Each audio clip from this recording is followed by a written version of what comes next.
How you doing, Coach? Doing well, man. That's good. That's good. Of course, it's great to hear from you. Of course, your last year was your first year here. What was some of the takeaways you had? Like, how did you feel about the season? You know, new environment coming down here. What were some of the things you felt good about? Some of the things that you kind of want to address a little bit more coming into the second year? Just your all-around takeaways.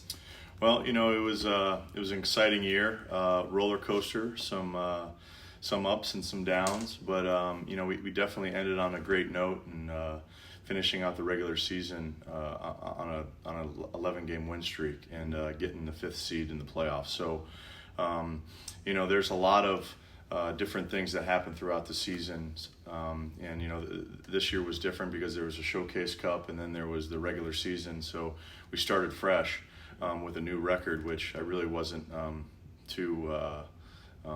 I wasn't upset with because we didn't get off to a good start. But,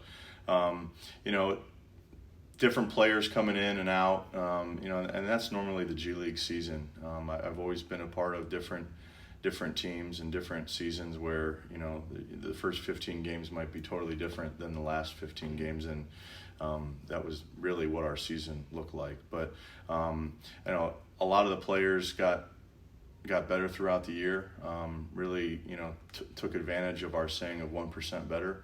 And you see some of that accolades, with some of our guys, as A.J. Lawson got a 2-way, with Minnesota Timberwolves. So, and, guys like Cat Barber and Justin Tillman getting all league honors. So, it was a great year, learned a lot. Every year is different. And, I'm looking forward to, having some more challenges and some more excitement this upcoming year.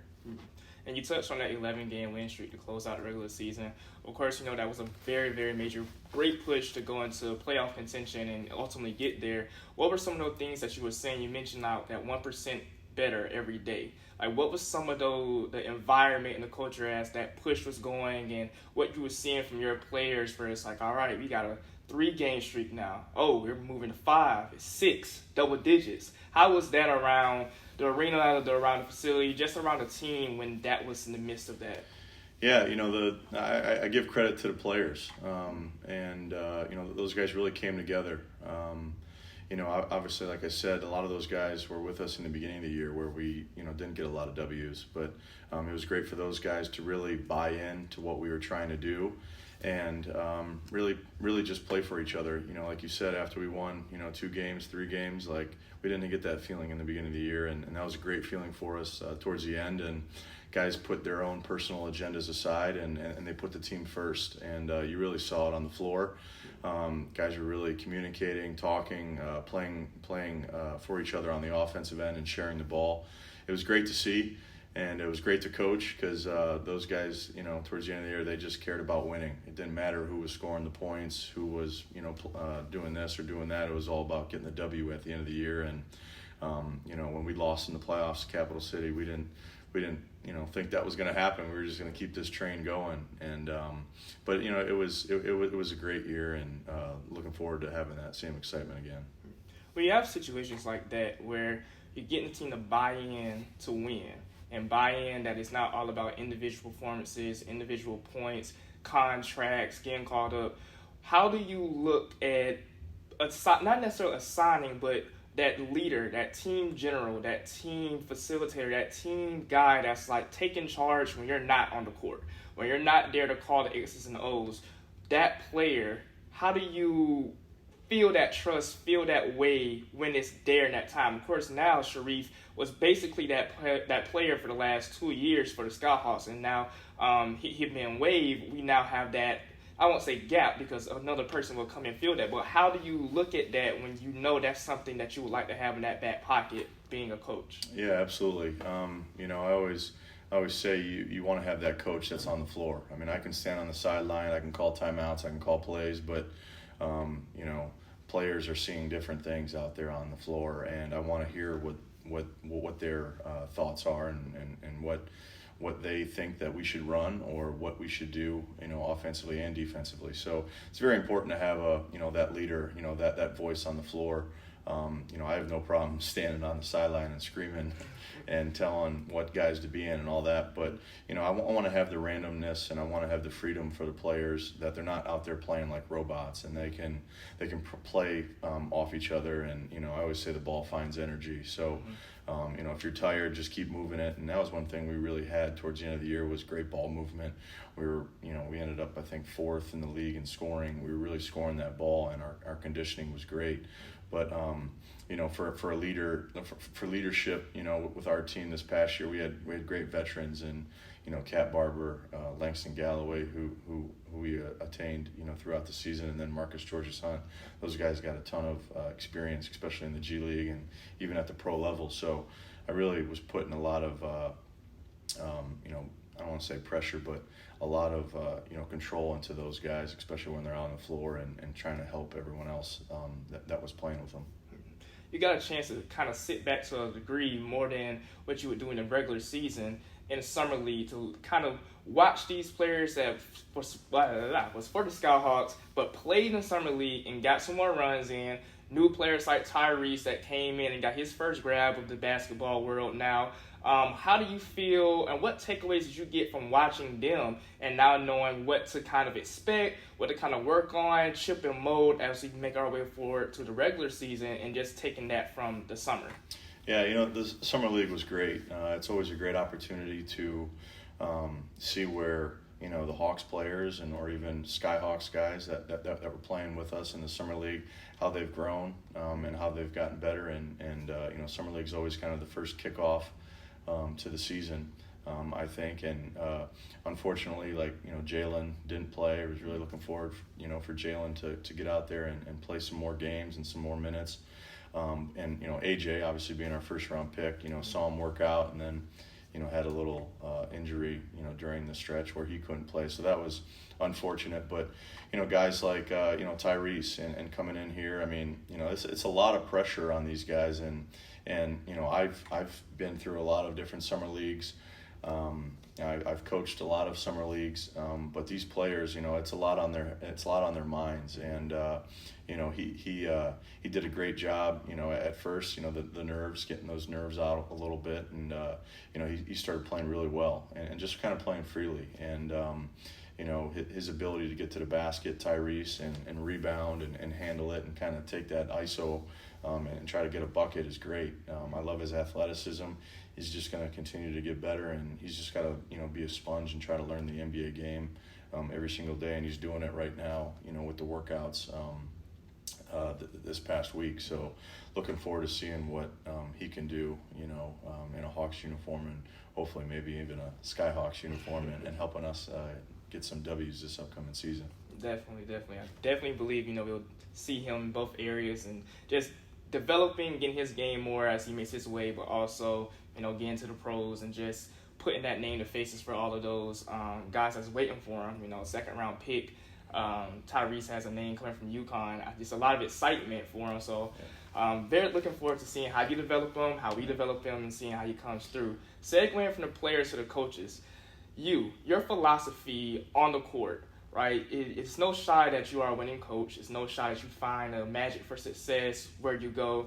What has been your second year? What are some short-term and long-term goals you have for this upcoming year, if you have any already, or if you just have different goals and missions that you want to lock in now that you got that first year under your belt and it's your second? Yeah.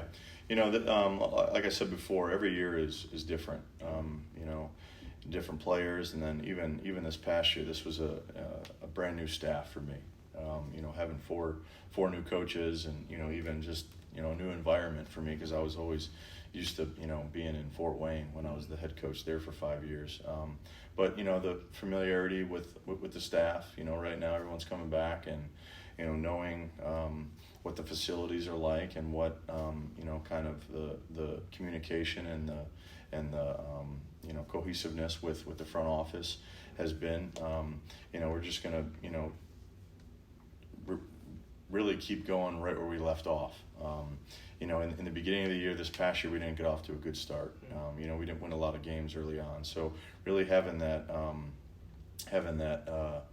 having that foot forward and really trying to get off to a good start is definitely in the back of my mind, and we have to trying to get our guys in with us with the Skyhawks, whether it's Tyrese, AJ, guys maybe who aren't playing. Getting those guys accumulated with the Skyhawks players, and so it's an easy transition for them, and getting them into our training camp, bearing any injuries or whatnot with the Hawks. I think that's very important for this upcoming season. We're going to have the Showcase Cup again, and then we'll have that regular season. But we want to be competing for both those championships. We want to be in the playoffs. That was one of my goals. It's always one of my goals every year, is trying to get to the playoffs and be one of those top 6 teams in the East. And again, that's going to be it. But from a player's standpoint, like it's all about better basketball situations. We're going to have some rookies. We're going to have some young guys. We're going to have some vets.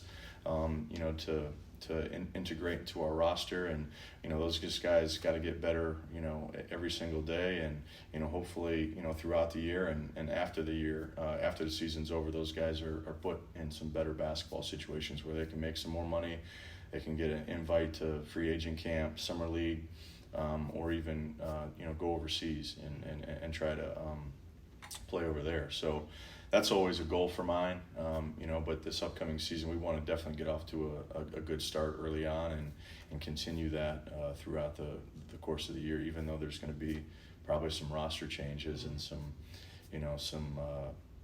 different things that happen throughout the season. But we just got to keep on pushing and keep our core values and our culture intact, and just keep improving every day. Coming from the outside in, of course, not being a coach and not being a player, fans, we don't always get the true gist of what it's like inside the arena, inside the huddle, inside the court. How is it with things like roster changes? Like, of course, it's some, those terms like chemistry and bond and culture building, they always come up, but we don't necessarily have a 100% understanding of what that is, what that means. You as a coach, and you having to go through so many roster adjustments and changes, how is that? Like, how is that in your brain to process, make adjustments on the fly, game planning for you and your staff? Like, what is that like? Well, I'll tell you right now, that's the toughest part about my job. Is it's not about the X's and O's. It's about the Joes, really. It's about the players and trying to get the best out of them. I like to coach these guys individually. I can get on some other guys. Maybe I got to take a different approach. But it's very important that you have your core values, you have your culture set in stone from the first day. I'm a vision of and I'm going to mirror exactly what Coach McMillan is saying. One of his big things is being on time. Guys got to be on time with me also. Having respect for everybody throughout the organization, whether you're with the Hawks or you're with the Skyhawks, it's got to be the same type of value and culture, and that's one thing that we want to definitely showcase and express on a daily basis, whether we're in here in Atlanta in College Park or even when we're on the road. We want to embrace that culture and keep attacking it every single day. So, but it's tough. Everyone wants to play a lot of minutes.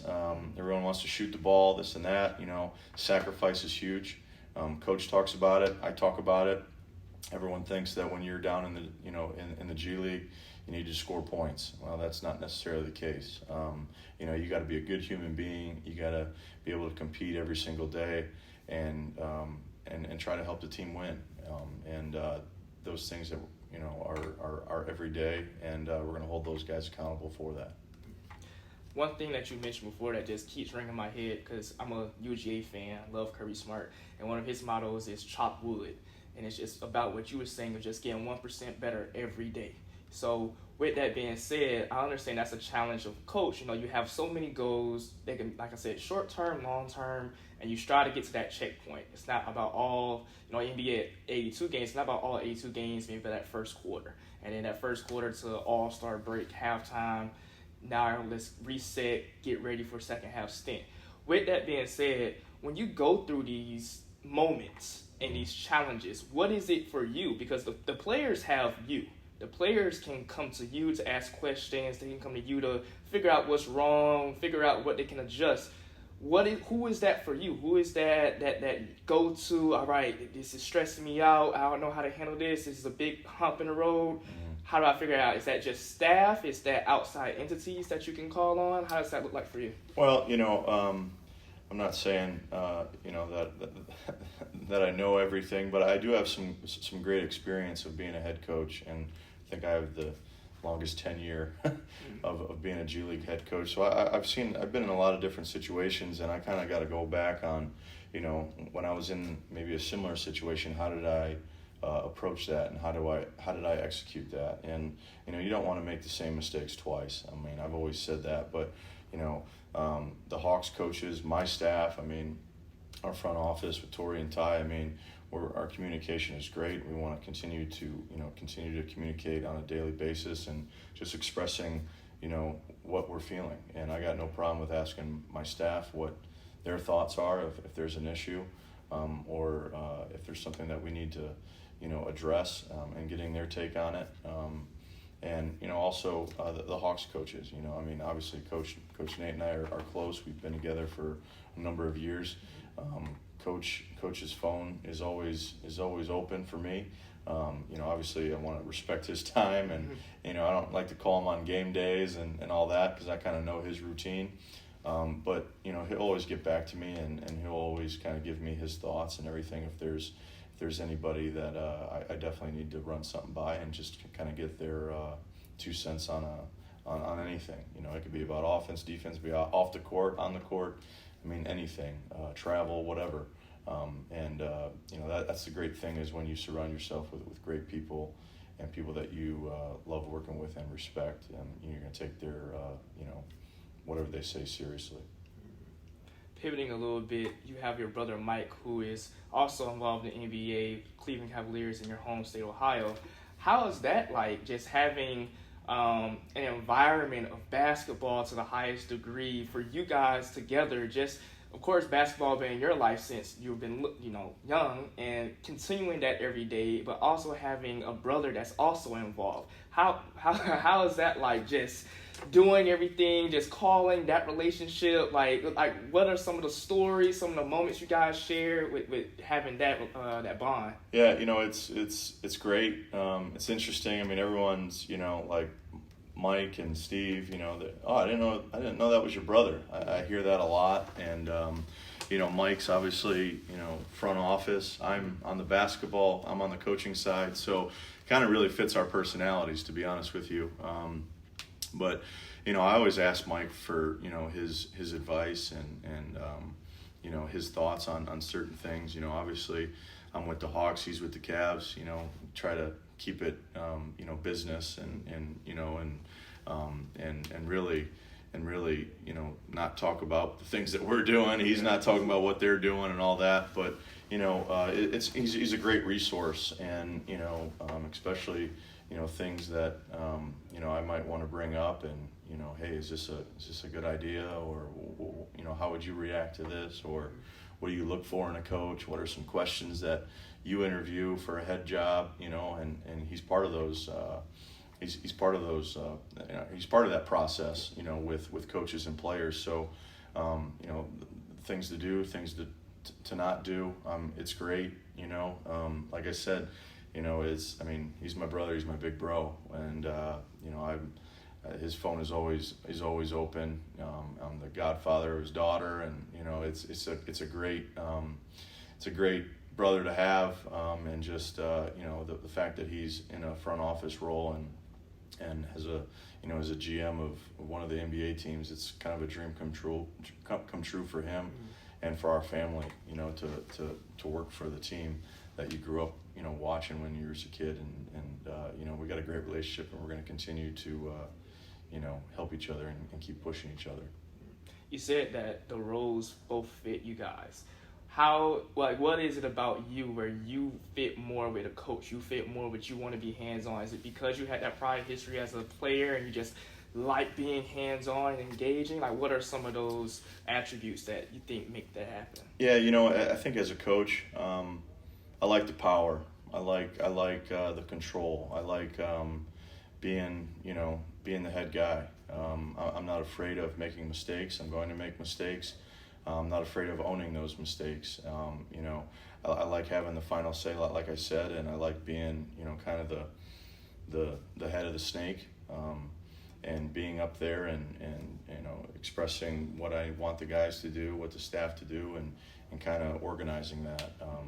I really enjoy that, and I take a lot of pride in that. And Mike is obviously in a managerial role. He's a GM for the Cavs, and he's doing a lot of that too. But he does a lot of that behind the scenes. I like to be the one that's up front. I got a voice for a reason. And I want to use it. And I feel like I'm very confident in that, and I want to continue to do that and continue to grow. I just feel like, obviously I know my brother more than a lot of people, and I feel like our personalities kind of fit exactly what we're doing. In 5, 10, 15 years, where do you see yourself? What goals do you want to knock down? What trees you want to knock down? What land of the area you want to conquer? What does that look like for you if you could write it down, put it in the box, and just hold on to it? Yeah, I'd love to, I've said this even 5 years, previous 5 years is, I want to continue to grow as a head coach and keep getting better. Like I said, every year is going to be different. I say that at the G League, in the G League stage, but that's with the NBA, that's with college, that's with overseas, anywhere. So I want to continue to improve as a head coach and just keep getting that experience. I think experience is key, especially now in this world of basketball. I'd love to be an NBA head coach. For who, I have no idea, but I'd like to, continue to get better. Everyone has a certain path. I embrace every single year that I've been in the G League, even as assistant, and now, continuing as a head coach.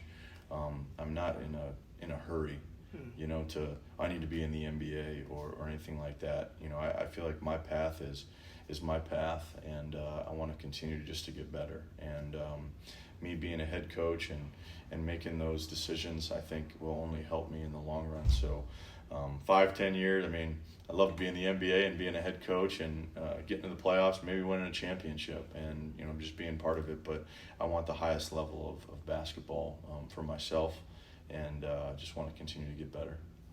Last question. First, me, I'm young. I ain't even been on the earth for long. I had my first pinch me moment with this internship with the Hawks, just being around so many prestigious guys in the league, in the industries, meeting so many people, shaking so many hands. And that was like, I want to do this. I want to continue doing this. This is it. I found home.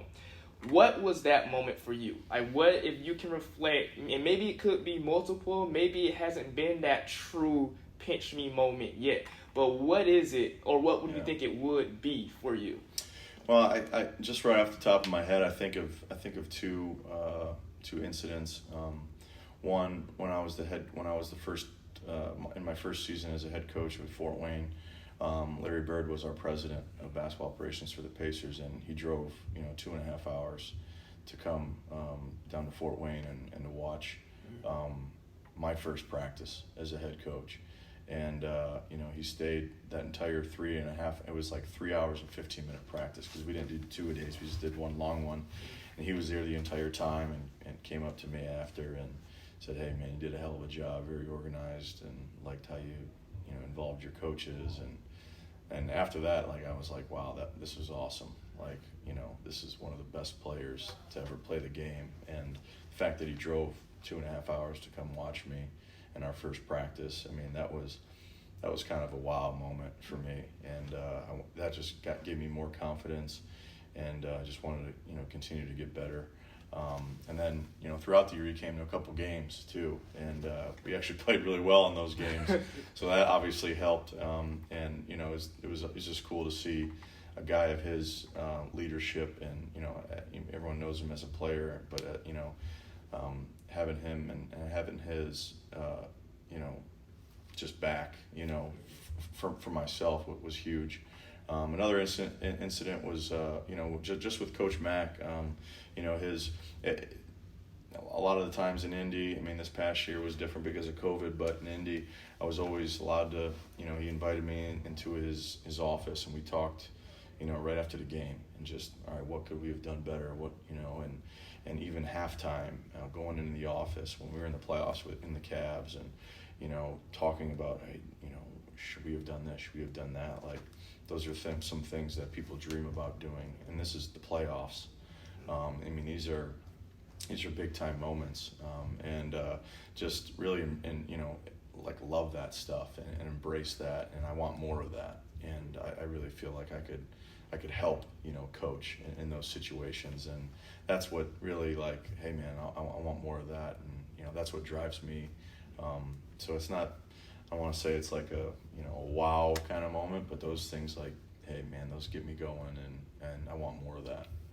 It's great to have them, and it's great to continue to build up on them even more as you stay in the league and continue to grow. Because, like, one thing I'm realizing is, like, for example, Steiny's been here for 27, 28 years. So hearing his stories and how every day is continue, oh, I can't believe that happened. Like, when he didn't meet Jerry West, but talking to Jerry West for the first time at the scrimmage that we had at Summer League, he was like, dang, like, I didn't expect to see Jerry West. Like, wow. And talking to him and having a conversation about 404 shirt that they had, and him continuing to be like, yeah, that was great. Like, that was a cool moment. And to hear you have that same, parallel with Larry is just like, it's amazing to see, the dreams and passions that we all had young, and it just, flows into fruition into the career we have now. So. I was in the elevator. It was one pre-draft camp. It was a couple years ago.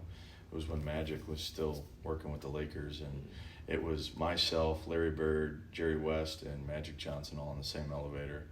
And, like, I knew Larry, but I didn't know, like, Jerry and Magic. And Larry was like, oh, this is Steve Gansey. Hey, how you doing? And they're like, Magic, Jerry West. And I'm like, yeah, no kidding, and just hearing those guys, like, I wish of the one time in my life where the elevator would have broke down, and just kind of hung out with those guys, and just being a fly on the wall and just listening to them and about whatever the heck they were, talking about was pretty cool. So, who are some coaches that you admire, or maybe admire might not be the right word, but you look up to, inspire you, take a lot of tidbits from? Who are some of those just off the top of your head? Yeah, guy that's always I've been very close with. He's been one of my mentors and good friends is Dan Burke with the Philadelphia 76ers. He was with the Pacers for a number of years, and he's just a great guy, unbelievable person, leader, coach. I learned a lot from him. Obviously, Coach Mack, being around him for a number of years has been great. My high school coach, Pat Donahue, kind of was the first one to kind of push me and provide a little bit of guidance and all that towards just everyday organization and really working hard. And Dwayne Tickner and Connor Henry, Joey Meyer, all those guys I kind of take a piece of and try to mold my coaching philosophy and how I approach every day with my staff and with my guys. Well, I think I said last question like 4 questions ago. It's okay. It's all good. Because I would keep you all day. Like, I would be a fly on the wall. But thank you so much for taking time out your day to sit and chat. I know the lights came off halfway through, so it's like, feel like Batman a little bit. But thank you, Coach, for everything. It's been great being here with you, just seeing you with the staff, seeing you with your players. Like I said, it's been a pinch me moment every day I walk into the office. Like, it's kind of weird when you be like, oh, traffic, oh, okay. Like, in Atlanta especially, like, it just made everything feel great. So thank you so much for everything and for this interview. So I appreciate you. Of course, man. Yes, sir. Good luck, man. Thank you.